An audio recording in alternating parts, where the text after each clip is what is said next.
princípio da efetividade, de ter a prestação jurisdicional. São direitos fundamentais. Como direitos fundamentais que são, a aplicabilidade é imediata. Eficácia direta e imediata. Para os particulares, se eu estou dizendo para os particulares, mais ainda para o poder público. E o judiciário faz parte do poder público.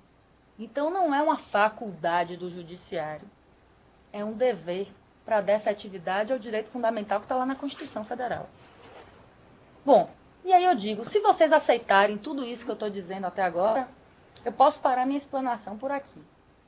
Porque todo o resto eu posso interpretar apenas usando isso. Vou sempre fazer esse exame da lacuna, a existência da lacuna, naquele conceito amplo, da compatibilidade e fazer a adequação e aplicar o que for dar mais efetividade e celeridade.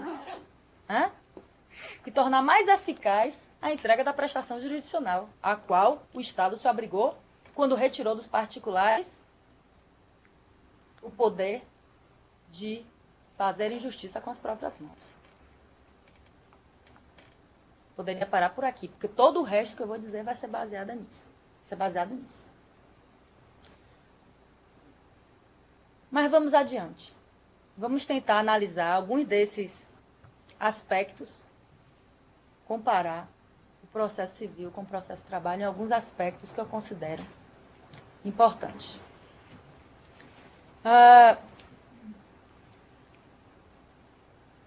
Em relação, gente, ao tema de, depois eu vou voltar em liquidação, da execução provisória. A execução provisória é sempre algo bastante polêmico. Né?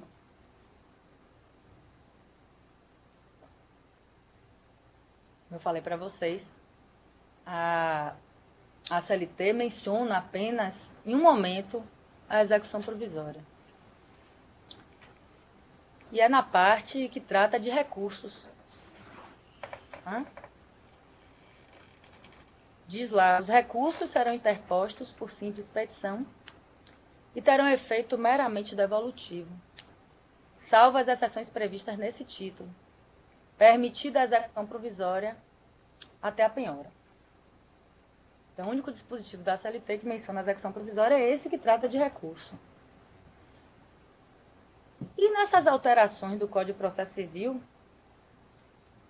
principalmente de 2002 e 2005, muitas inovações foram introduzidas em relação ao tema execução provisória. Volto de novo a dizer aqui, a execução tem que ser feita no interesse do credor. O devedor teve a chance de pagar. Já foi reconhecida a obrigação. Por que não liquidou?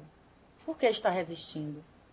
Está resistindo, então força o início da execução, para que o Estado o obrigue por meios materiais a fazer aquilo que ele está se recusando a fazer.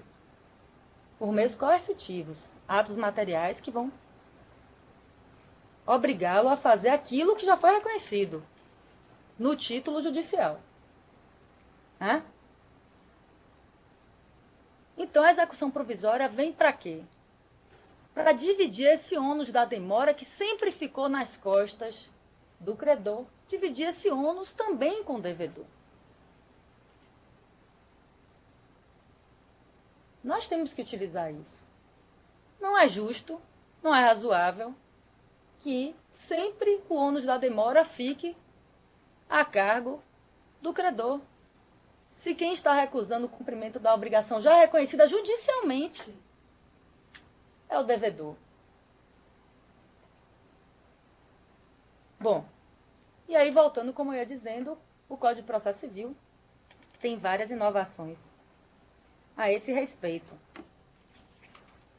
Abrindo um parêntese rápido, porque eu sei que vocês sabem, a CLT, no 889, diz que na execução será aplicado primeiro, em primeira mão, de forma subsidiária, a lei dos executivos fiscais. e somente depois seria a subsidiariedade da subsidiariedade que seria aplicado o processo comum. Mas a gente não pode esquecer de uma coisa. A Lei dos Executivos Fiscais, que é a 6.830, trata de quê? De execução fiscal. Não é título judicial, é dívida ativa inscrita. Quando eu estou falando de execução provisória aqui, eu estou falando de título judicial. Não é título extrajudicial. Então, nesse particular, eu já elimino de antemão a Lei de Executivos Fiscais. Ela não vai servir. Ela vai se aplicar executivo a título extrajudicial. Porque ela trata de executivo fiscal, dívida ativa, está inscrita a dívida ativa, inicia a execução fiscal. A execução provisória ela só vai acontecer em título executivo judicial. Então, a parte de antemão, eu vou ter que aplicar o que? O processo comum. E o que é que o processo comum diz? Bom, o artigo é o 475-O do CPC. Diz lá.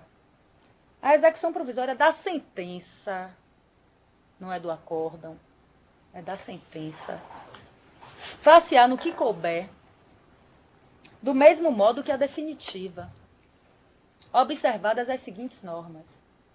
A execução da sentença provisória, a execução provisória faz-se do mesmo modo que a execução definitiva. Ou seja, vou seguir as mesmas regras, os mesmos trâmites. Porque, na verdade, o que é provisório aqui não é execução. O título que é precário. O título é precário porque ainda pende de julgamento de recurso.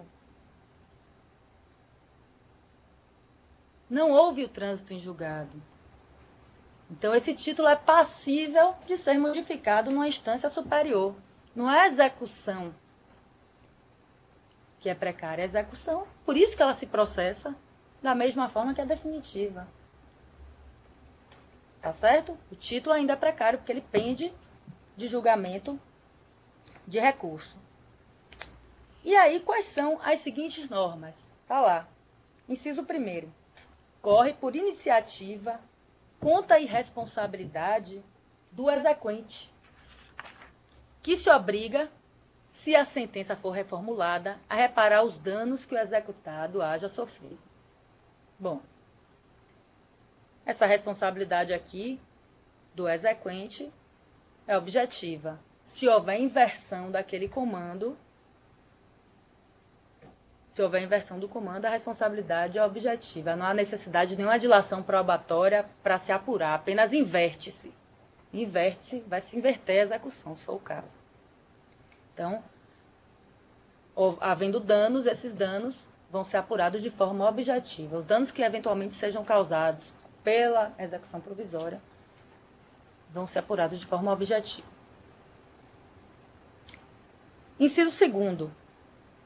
Fica sem efeito sobrevindo acórdão que modifique ou anule a sentença objeto da execução, restituindo-se as partes ao estado anterior e liquidados eventuais prejuízos nos mesmos autos por arbitramento. Então, vai haver aquilo que eu disse. Havendo modificação, reversão do comando sentencial em sede de recurso, os danos vão ser apurados e executados nos mesmos autos, sem precisar de nenhum procedimento especial, ali mesmo. Aí deve estar passando na cabeça de um monte de gente assim. Então eu vou me livrar de uma execução de um e ganhar outra, né? Eu me livro da execução contra o devedor, normalmente o empregador, e vou ganhar outra execução contra o empregado, o trabalhador. É um risco que a gente corre de qualquer forma. E quantas execuções a gente tem nas nossas prateleiras lá, hein? Nosso problema hoje é a execução. Se vocês forem olhar, em termos de meta, de discurso, só se fala nisso. É reduzir a execução, é dar maior efetividade, é conseguir reduzir nosso passivo de execução. Meta 3, né? 30% por ano da execução. Para eu fazer isso, eu preciso dispor de armas e instrumentos. Bom,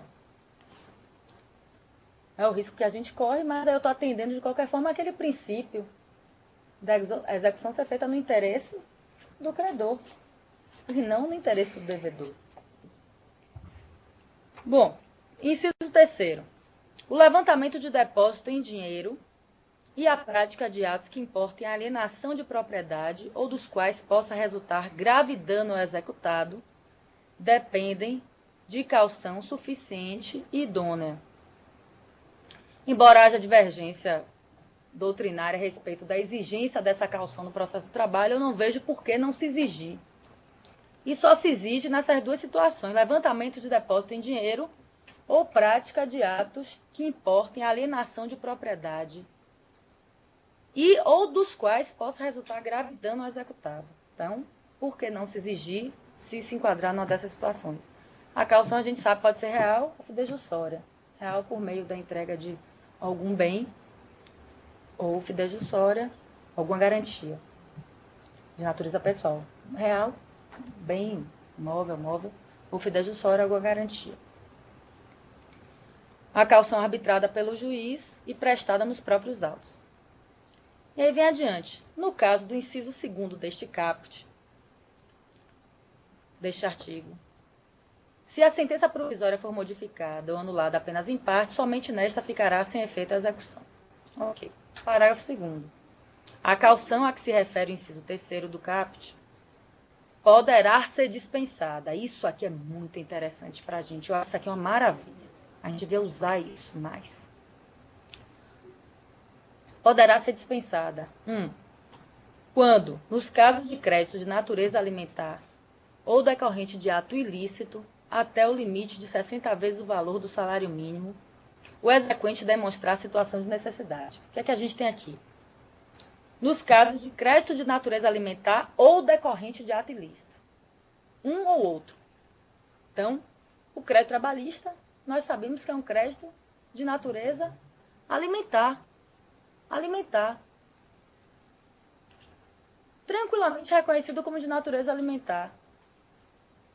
Tanto que, até mesmo, em termos de precatório, estão lembrados? No artigo 100 lá da Constituição, o crédito trabalhista tem privilégio. Se lembram a ordem lá dos precatórios? Tem 3 ordens lá. O crédito alimentar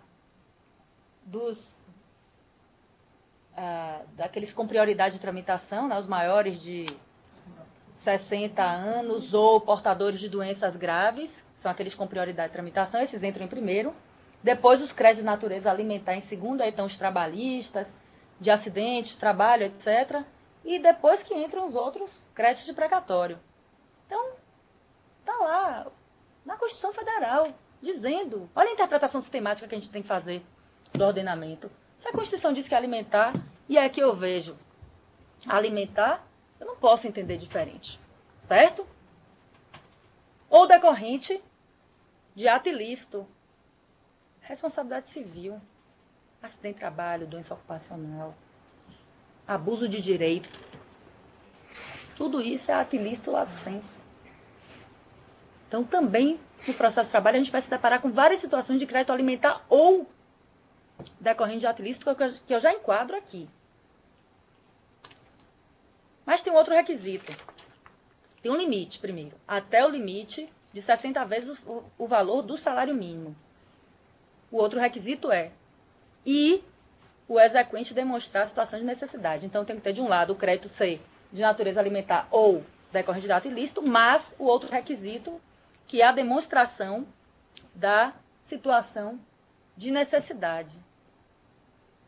Essa é fácil. Né? O cidadão está desempregado, tem maior necessidade do que isso? Como é que se alimenta e alimenta a família? Bom, seguindo aqui adiante. A outra hipótese de dispensa da caução. É a segunda aqui. Nos casos de execução provisória em que penda agravo junto ao Supremo Tribunal Federal ou Superior Tribunal de Justiça, salvo quando da dispensa possa manifestamente resultar risco de grave dano, difícil ou incerta reparação. Bom, pessoal, aqui, nesse caso, a gente vai... Aqui essa situação retratada é bem objetiva. agravo para o Supremo ou Superior Tribunal de Justiça, que adequando a nossa realidade é o Tribunal Superior do Trabalho. Certo? Por que isso? Porque é muito improvável, nós sabemos que na maioria das vezes, esses recursos para o Supremo Tribunal Federal sequer são conhecidos. São tantas as dificuldades, ou para o Tribunal Superior do Trabalho, são tantas as dificuldades de acesso que dificilmente há uma modificação da decisão. E aí tem um salvo aqui na lei, salvo quando da dispensa possa manifestamente resultar risco de grave dano de difícil e incerta reparação. É a gente estar atento, é fazer aquele exame do caso concreto. Bom, nesse recurso para o TST ou para o Supremo Tribunal Federal, envolve,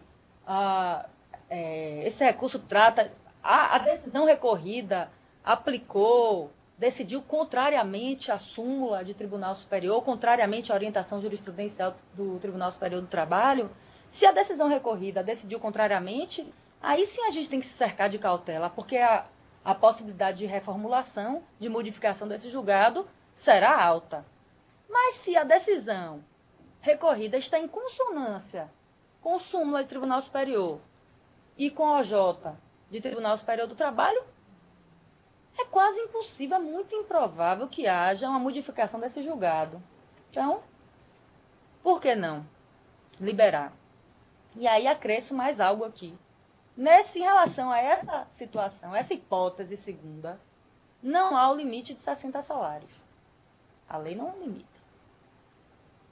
Então, em tese, ou seja, em princípio, tudo poderia ser liberado. A limitação de 60 salários só é na primeira hipótese do crédito ser de natureza alimentar ou decorrente de ato ilícito e o exequente demonstrar estado de necessidade. Certo? Então, em relação à execução provisória, existe aqui, novamente, eu trazendo aqueles enunciado daquela jornada que eu mencionei antes já para vocês. Tem também um enunciado a esse respeito, que é o 69, daquela primeira jornada de direito material e processual do trabalho, que ratifica tudo que a gente vem de dizer agora. Diz lá esse enunciado. Execução provisória, aplicabilidade do 475-O do CPC no processo de trabalho.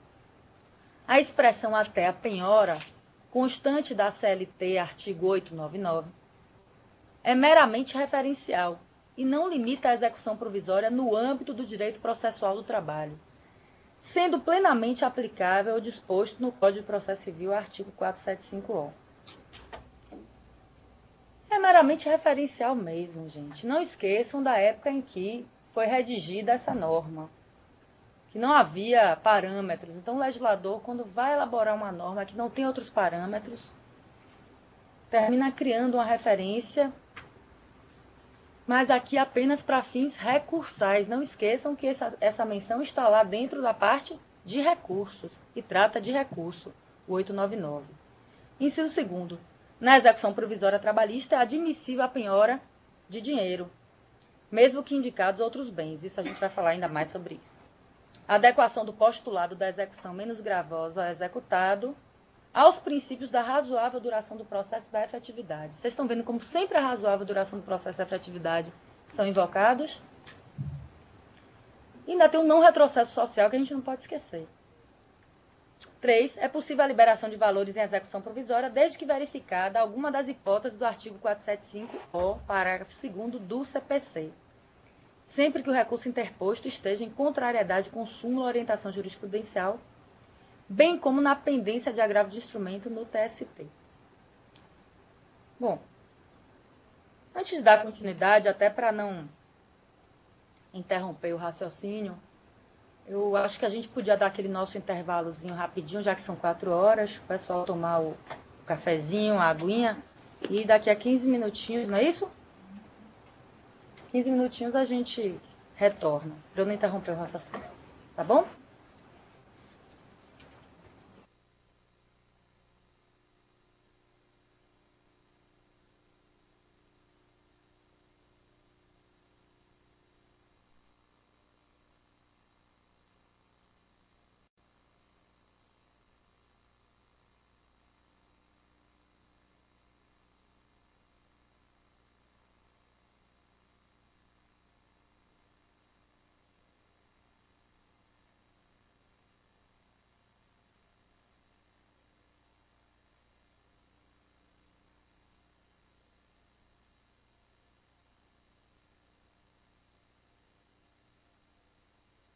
Tá com som?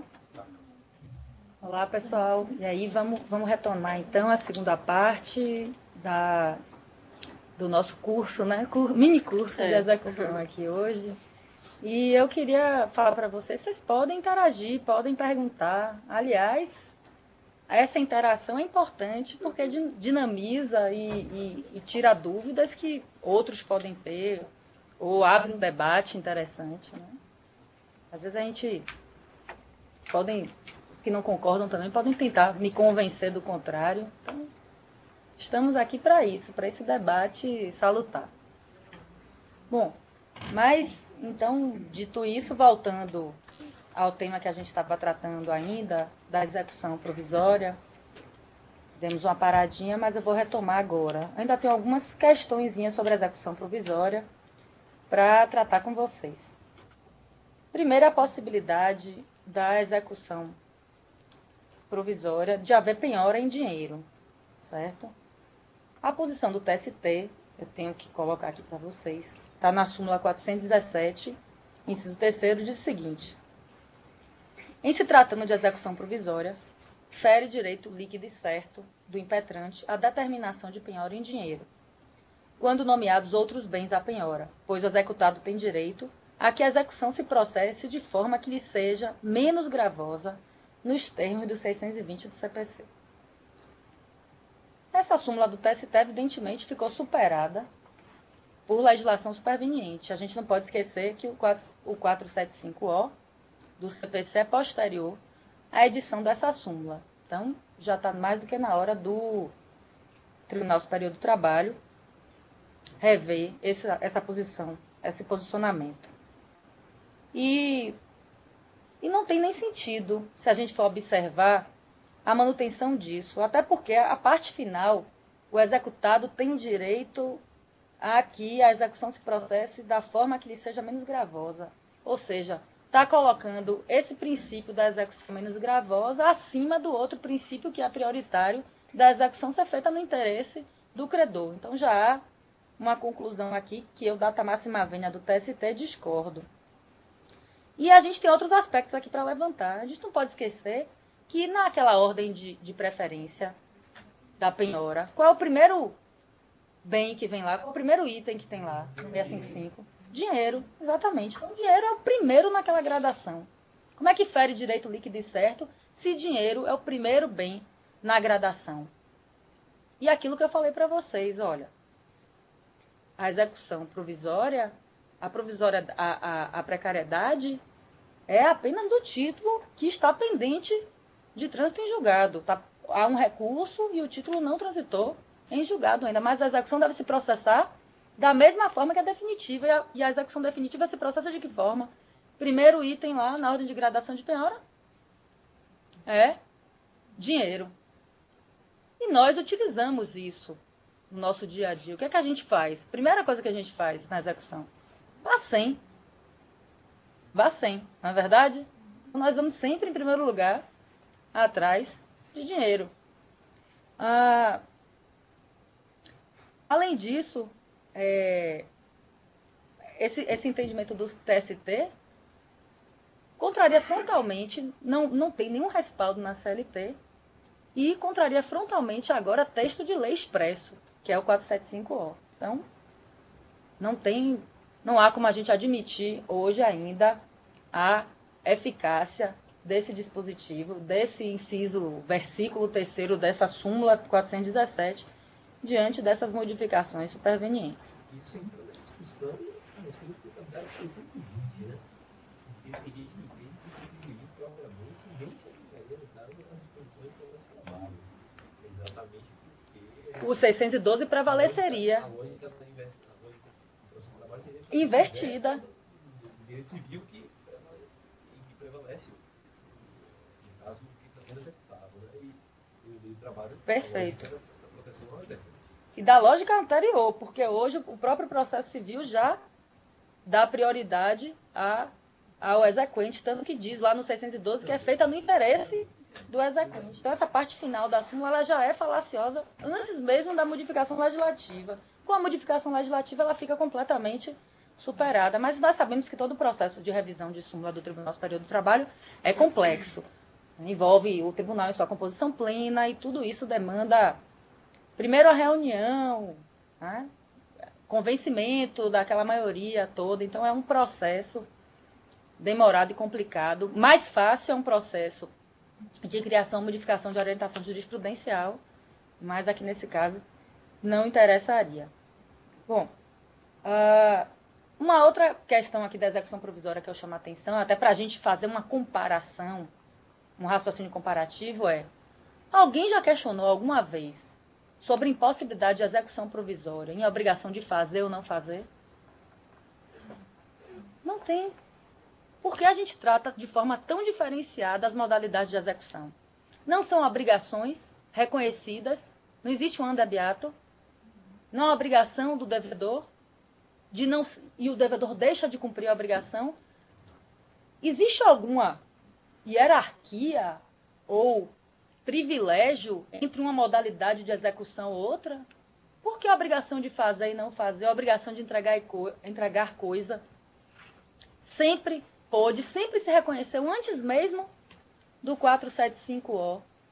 O próprio TST sempre reconheceu, tanto que cancelou aquela OJ 87, não sei se vocês se recordam da redação da OJ 87 do TST, dizia que reintegração em execução provisória é impossibilidade. O 899 da CLT impedir a execução definitiva de título executório, enquanto pendente recurso alcança tanto as execuções por obrigação de pagar quanto as obrigações de fazer. Era coerente, pelo menos, nessa época.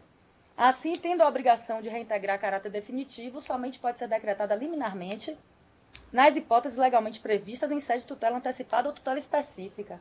Olha só, foi cancelada. Perfeito o cancelamento. Só que com o cancelamento criou uma disparidade. Tratamento diferenciado é dado para a execução por obrigação de pagar, é diferente do tratamento que é dado para a execução por obrigação de fazer, cumprimento de obrigação de fazer ou não fazer. A gente vê uma divergência, porque hoje o entendimento pacífico no próprio TST é de que é permitida a execução provisória em obrigações, cumprimento de obrigações de fazer e não fazer. E aí vou mais aqui, ó.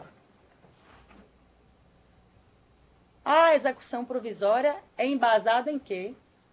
Sentença, um título executivo judicial, que pende de recurso, mas que não tem efeito suspensivo. Está pendendo de recurso, certo? Admitia a tutela antecipada, admitia liminar, concessão de liminar, e não admitia a execução provisória baseada num conhecimento exauriente. A decisão, a sentença é a decisão final, exauriente, a decisão definitiva. Enquanto que as decisões em sede de antecipação de tutela e de medida liminar são precárias, podem ser modificadas pelo próprio julgador. Era o desprestígio, realmente, da decisão do juiz de primeiro grau. Em definitivo. Então, em bom momento veio o cancelamento dessa OJ 87, e aí fica aqui registrado que é pacífico o entendimento da execução provisória no caso de cumprimento de obrigação de fazer e não fazer. Claro que nós sabemos também que, havendo reversão do provimento, no caso de obrigação de fazer e não fazer, a situação se resolve de forma diferenciada.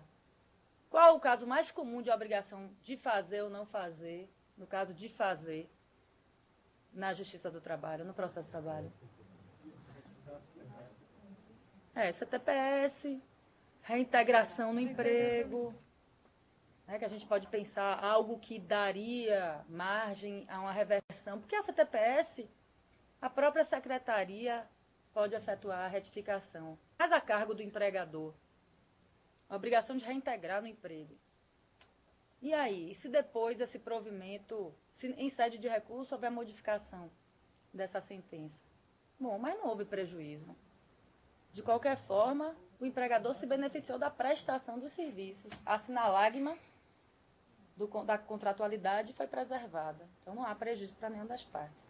Se resolve de uma forma mais tranquila. Bom, eu fico por aqui em execução provisória e agora passo à execução de títulos judiciais. Que tem gente que está ansiosa aqui para debater acerca da incidência do 475J no processo de trabalho. Bom, mas eu não vou começar por aí, não. Gente, na execução de título judicial, várias inovações aconteceram no Código de Processo Civil que a gente precisa realmente implantar em definitivo no processo de trabalho para dar efetividade à prestação jurisdicional. Não tem mais como correr disso. Primeira situação, que eu não entendo até hoje porque a gente ainda faz. A questão da expedição do mandado de citação. Nós sabemos que nunca a execução foi processo autônomo em relação ao conhecimento no trabalho, no processo de trabalho. Sempre foi uma continuação. No processo civil, sim, a execução tinha completa autonomia. Era um outro processo completamente autônomo e independente. Eu não sei se vocês já tiveram a oportunidade de ver como era antes, mas eu já. A gente pegava, tinha que entrar com outra ação, uma ação de execução de título judicial. Eram outros autos, começava tudo de novo. Via crucis. Começava tudo de novo. O processo de trabalho não. Sempre foi uma continuação. Inclusive no processo de trabalho, mesmo em caso de revelia, o devedor, o réu, o acionado, é notificado da sentença. A gente ainda tem esse plus. Nunca houve processo estanque de execução do processo de trabalho. Sempre foi uma continuidade. Mas aí eu volto a dizer, e por que a gente chamava lá de mandado de citação? Por que está escrito isso na CLT? É o que eu falei para vocês. Quando a CLT foi editada, lá atrás, o Código de Processo Civil, que serviu de inspiração, previa a citação, previa a instauração de um novo processo. O legislador criou isso de expedição de mandado de citação na fase de execução, completamente desnecessária, até porque aquela citação da execução nunca teve finalidade de comunicar o réu da instauração de uma ação contra ele. Ele já sabia da instauração da ação lá atrás, quando ele foi citado para comparecer, quando ele foi notificado para comparecer à audiência e se defender. Não é verdade? Então aquilo ali nunca teve essência de citação. O que é citação? Comunicação à parte de que contra ela foi instaurada uma ação judicial. Nunca teve essa natureza. A natureza da citação no processo de trabalho, dessa citação, que chamavam de citação, chamam, era apenas notificar o devedor para ele pagar ou garantir a execução. Sempre foi isso. Sempre foi isso. Então não se justifica que com essa modificação no processo civil, nós continuamos usando do mandado de citação em penhora. Não tem sentido. Por que citar de algo que a parte já tem conhecimento? Para que citar de algo? Eu já tenho conhecimento da existência de uma sentença reconhecendo uma obrigação minha. Eu vou citar de quê de novo? Então, esse mandado de citação tem que ser abolido para fazer essa adaptação ao processo de trabalho, para tornar mais célere, mais efetivo. E aqui a celeridade é importantíssima.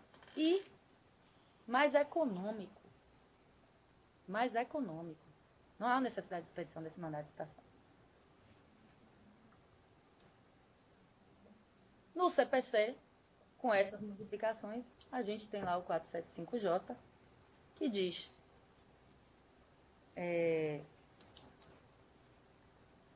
Vou achar. Bom.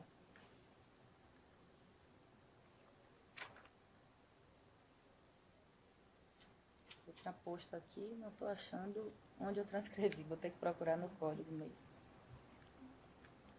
Bom.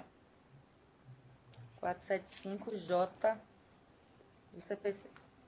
Caso o devedor, condenado ao pagamento de quantia certa ou já fixada em liquidação, não efetue no prazo de 15 dias o montante da condenação, será acrescido de multa no percentual de 10%.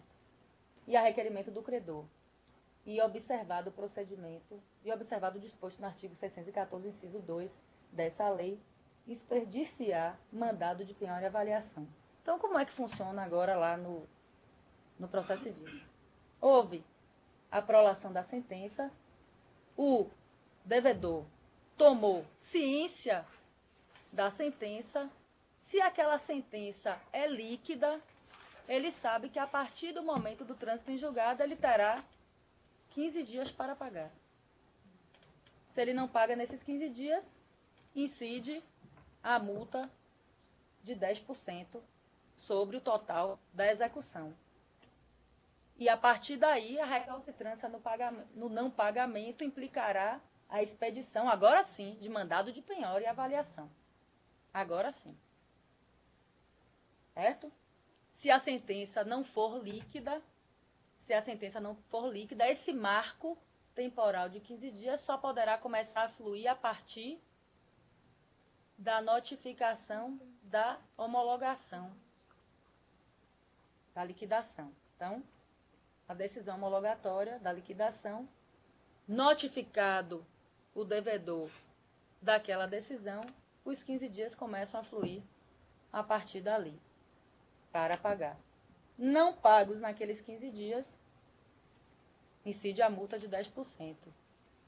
Continuar sem pagar, agora sim expede mandado de penhora e avaliação, porque agora sim haverá constrição sobre o patrimônio dele. Houve a oportunidade do pagamento, há um prazo razoável de 15 dias para pagar. Em relação ao acordo judicial, o acordo homologado judicialmente, que é sentença, equivale à sentença irrecorrível, esse prazo vai ser a partir de quando? A partir do inadimplemento. Então, houve inadimplemento, automaticamente incide a cláusula penal do acordo. E a partir dali eu conto 15 dias para fins de incidência da multa de 10%.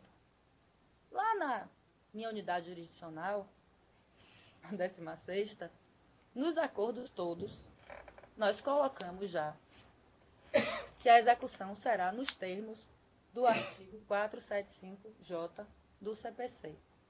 Então, a parte já fica ciente que ela não será notificada para nada. Automaticamente os efeitos acontecerão. Aqueles efeitos que estão previstos no 475J. Não é, Miss?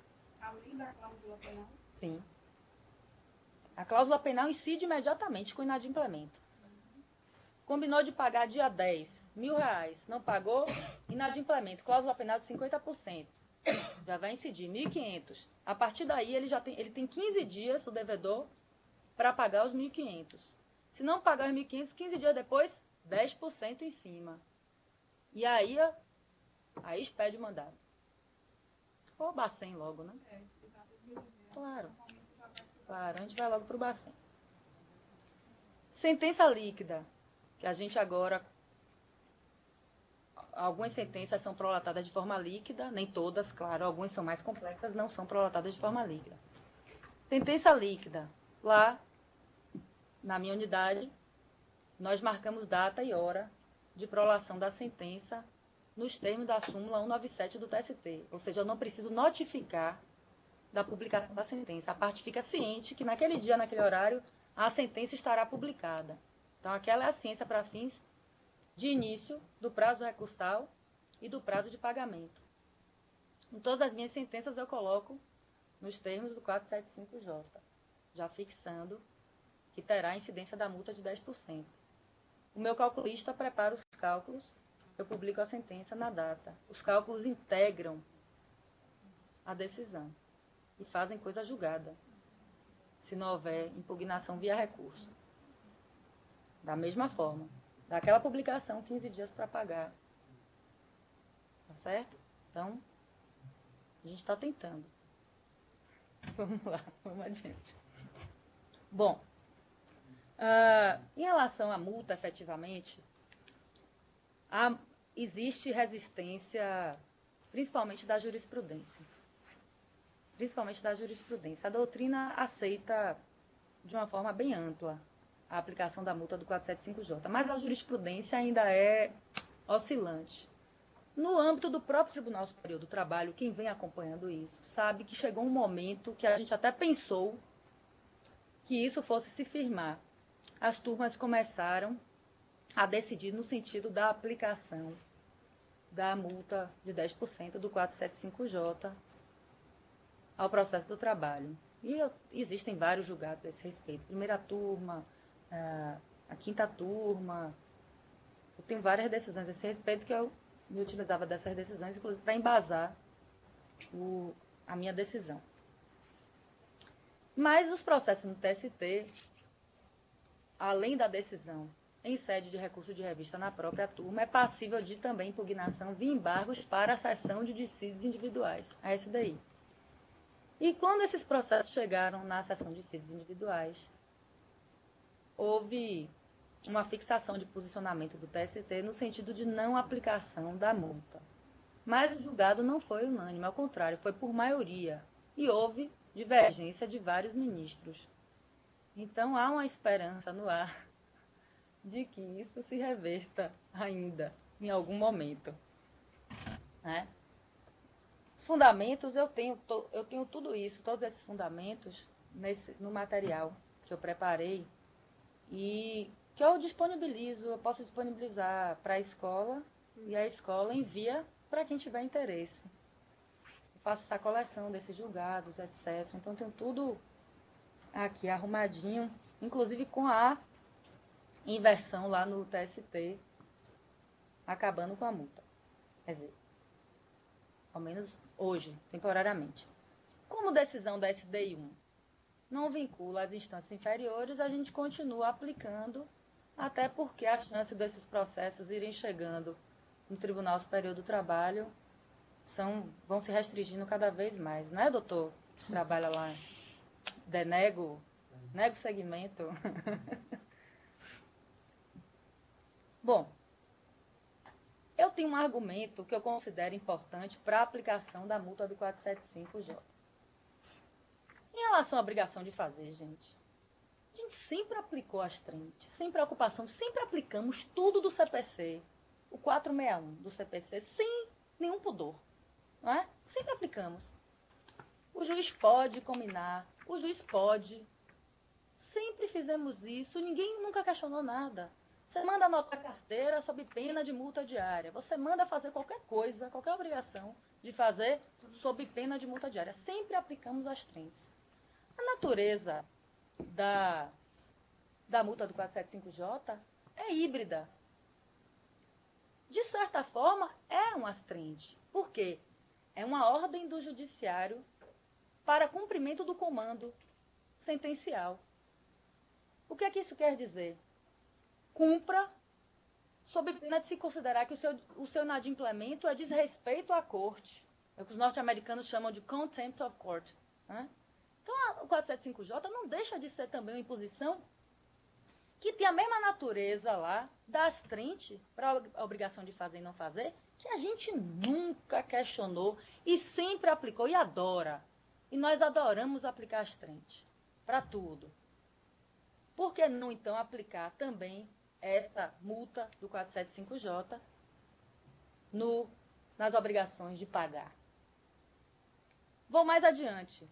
A própria CLT diz lá que o juiz do trabalho pode impor as cominações para que a sentença seja cumprida. No 832, parágrafo 1º. Vamos lá olhar? Inclusive, eu me recordo bem que quem alertou para essa possibilidade foi o professor José Augusto Rodrigues Pinto, num evento logo no início, que surgiu essa discussão da aplicabilidade ou não. Ele disse assim, eu não entendo por que vocês estão discutindo tanto isso, se a CLT diz lá que o juiz, a decisão mencionará, quando a decisão concluir pela procedência, determinará o prazo e as condições para o seu cumprimento. Isso aí não pode também ser considerado como uma condição do cumprimento da sentença? o prazo e as condições. O prazo é 15 dias. Condição, se não pagar em 15 dias, vai incidir em multa. O professor Rodrigues Pinto chegou para mim e disse isso. Eu não sei por que vocês estão discutindo tanto se está escrito aqui que o juiz pode. Sou professor. É tão bom ouvir uma pessoa sensata falando isso para mim. Agora que eu vou aplicar, com mais certeza. Por isso que eu fico. Pode. No básico 832, por que eu tenho que pegar um prazo de 15 dias? Por que eu tenho que pegar a multa se eu posso fixar com base no 832? Digamos, por que não um prazo de 8 dias? Sim, pode. Né? Agora, essa discussão, inclusive, no início surgiu se o prazo seria de 48 horas, de 8 dias O de 48 mais benéfico? ou de 15. Pode, Né? pode. Agora, o problema é que o prazo de 48 pode. Tinha gente no início, e eu acho que tem até hoje, fixando 48 horas, porque o prazo nosso é de 48 horas para pagar. Mas aí você vai também para o lado do devedor. 48 horas não dá tempo hábil de efetuar pagamento. Se você vai para uma empresa grande, então, que precisa fazer a requisição dos valores, disponibilização de valores, 48 horas não se mostra um prazo razoável. É razoabilidade. Até porque foi uma sanção de 10%. Eu acho que o prazo ficou correlato com uma sanção de 10%. Mas se já está numa execução, ele arranja dinheiro para embarcar. O acidente para embarcar é sempre ele pode ter outro prazo, né? E outra, assim, aí você vai para a questão do prazo do recurso. E nesse prazo também, você vai obrigar ele a pagar antes de esgotar o prazo do recurso. E aí termina sendo razoável que se utilize, já que há uma combinação de uma astrente, de uma punição, então é razoável que se dê a contrapartida de se considerar também o prazo lá fixado pelo CPC. É a razoabilidade, exatamente. Aí eu vou pela razoabilidade. Então, Além do 765, né? 765 também. e o 765. Então, essas ponderações em favor da incidência da multa do 475J visam dar mais efetividade ao processo do trabalho. Visam dar mais efetividade. Porque se você tem uma multa, você sabe que não pagando ainda vai ter a incidência de uma multa, eu não vou recorrer só para procrastinar. Eu vou pagar. Porque recorrer custa caro. Não só pelo fato de ter que fazer depósito recursal, mas porque o tempo do processo é caro. Nós temos incidência de TR, mais 1% ao mês. Não existe aplicação financeira que vai te dar esse retorno. Então, você não vai recorrer só para procrastinar. Aqui eu faço uma parte. Se houver alguma matéria que realmente seja necessário recurso, você entenda que seja necessário recurso, recorra só daquilo e pague a parte que não adianta procrastinar. Você vai se exonerar da multa em relação a essa parte, e a multa só incidirá eventualmente se o que for objeto do recurso, ao final, né? Se for modificado. Exatamente. Porque também tem a questão, você faz uma sentença líquida, definitiva, aí passa o tribunal. Aí se de repente não tem uma contrapartida também, por exemplo, ou facilmente produzir uma coisa quando vem de lá, aí já não vem líquido, né? Não, mas depende da turma do tribunal. Tem turmas que tem calculista, eles estão fazendo. Eu sei que a segunda turma, com certeza. Agora, eu não sei dizer realmente quais são as turmas que têm e quais são as que não têm. Eu sei que algumas turmas fazem a revisão dos cálculos também. Senão seria um trabalho duplo. A gente fazer o cálculo aqui, o tribunal modificar e não ser refeito o cálculo em segundo grau, o trabalho todo seria em dobro para cá. Então, a finalidade, o que se pretende hoje é que essa revisão seja também da conta, até porque está integrando a coisa julgada. E você mata uma fase da execução, nesse caso, né? Pula uma fase da execução. Está tudo definido ali, é hora de pagar. Não vou discutir mais nada em relação a cálculo. O que eu digo sempre, gente, é quem for aplicar a multa do 475J, faça constar do dispositivo da sentença para evitar maiores discussões na execução. Porque se fizer parte do dispositivo na sentença e não for modificado isso pelo tribunal, é coisa julgada, não tem mais para onde correr. Né? Então, faça constado dispositivo que a multa incidirá 15 dias a partir, 15 dias do trânsito em julgado da sentença líquida e, não sendo líquida, da notificação da sua liquidação. E aí, várias discussões são evitadas. No sentido de defesa da multa, mais um enunciado da jornada, é o 71, da primeira jornada de Direito Material e Processual, primeira e única. Depois não teve mais.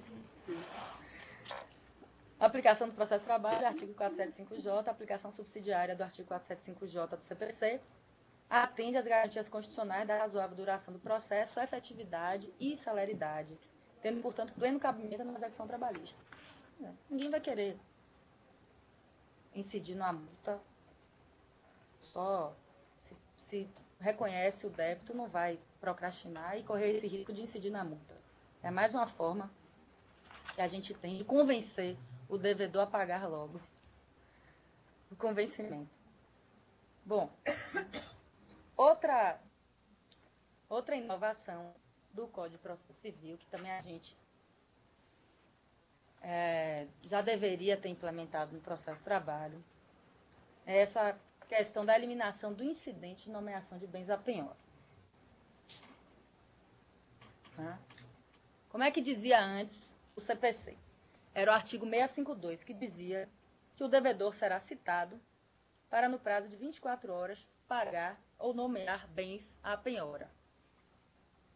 Isso foi modificado e agora a regulamentação está também no 475J, que não fala mais nessa nomeação de bens à penhora. Diz apenas, caso o devedor condenado ao pagamento de quantia certa ou já fixado em liquidação não efetue no prazo de 15 dias o montante da condenação, o montante da condenação será acrescido de multa no percentual de 10% e a requerimento do credor. E a requerimento do credor é observado disposto no 614.2, prediciar mandado de penhora e avaliação. Então, não se abre mais aquela possibilidade de pagar em 24 horas ou nomear bens. É só expede o mandado de penhora e avaliação. Ao contrário, há a possibilidade agora do credor indicar bens. Do próprio credor indicar bens. Certo? Então, o credor tem essa possibilidade de indicar bens do devedor. A gente vai ver mais adiante um pouco. No processo de trabalho existe resistência, muita resistência, porque nós temos dispositivo específico tratando da matéria de forma expressa no artigo 882, que diz lá da possibilidade de indicação de bens à penhora segundo a ordem preferencial do CPC. Só que, pelos mesmos fundamentos que eu disse no início aqui, quando a gente começou hoje o nosso bate-papo, eu disse o quê? Olha, se vocês interpretarem o termo omissão, se vocês interpretarem o 769 da mesma forma que eu estou interpretando, a gente para por aqui e não precisa mais falar sobre nada. Porque o raciocínio que vai ser empreendido é o mesmo. Aqui a omissão, a lacuna aqui, é axiológica. É evidente que a lacuna é axiológica. Não tem mais sentido que o devedor indique bens à penhora com essa modificação do processo civil, que é muito mais efetiva, muito mais célere para a prestação jurisdicional. E aí a gente recebendo esses influxos da Constituição Federal, dos princípios constitucionais, da razoável duração do processo e da efetividade, não há como deixar de aplicar na hora do sopesamento das duas regras. Eu vou avaliar qual é das duas mais efetiva, sem dúvidas que não havendo indicação pelo devedor, é mais efetiva. Então, naturalmente, eu vou aplicar a regra mais efetiva, que é a do Código de Processo Civil. Vamos agora pensar em termos práticos. O que é que acontece no dia a dia? Para a gente ver como é inútil essa regra. Eu não gosto de dizer 100% não, mas 99,99% dos processos, quando o devedor indica bem a penhora, o credor, em 99,999% das vezes, recusa. diz que não aceita, que quer dinheiro, porque é o primeiro na ordem preferencial. O que a gente ganha com isso? Perda de tempo. Para quê? Por que não faz logo o Bacen e pronto? Ele sabia que tinha que cumprir espontaneamente a obrigação e não cumpriu. A execução é feita no interesse do credor. Então a gente vai e volta para o mesmo lugar. E só fizemos dar um arrudeio e perder tempo. Bom, outra situação que eu trago em relação à execução de título judicial é a questão do protesto. Protesto extrajudicial de título judicial. Você tem falado muito sobre isso. Eu tenho me utilizado desse expediente, principalmente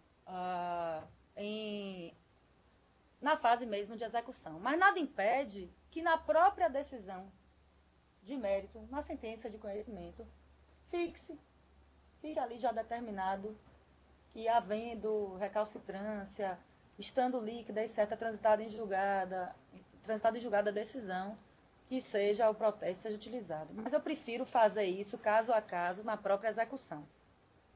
Existe lei autorizando o protesto de títulos. Títulos judiciais, títulos extrajudiciais, não importa. Nada impede que o judiciário trabalhista também se utilize do protesto para fazer com que o devedor pague a dívida. E aí, para falar para vocês, como é que funciona isso do protesto? Como é que surgiu o protesto de título? Para que serve o protesto? O protesto extrajudicial serve para constituir o devedor em mora e também para dar publicidade da dívida. Como é que funcionava antigamente? De onde é que vem a raiz do protesto? Da Idade Média. Na Idade Média, quando um cidadão devia o outro, o que era credor ia lá nos muros públicos e escrevia que fulano de tal me deve tanto. Tornava público aquilo ali. E o constrangimento moral, o constrangimento social era grande, ao ponto da pessoa que devia ir lá querer pagar sua dívida. O protesto é a versão moderna do que era essa inscrição no muro na época da Idade Média. Então, qualquer dívida hoje que você tenha, se você deixar de pagar um boleto bancário, seu cartão de crédito, sua conta de telefone, sua conta de luz, automaticamente esse título vai a protesto. E qual o efeito disso? O que acontece depois do protesto?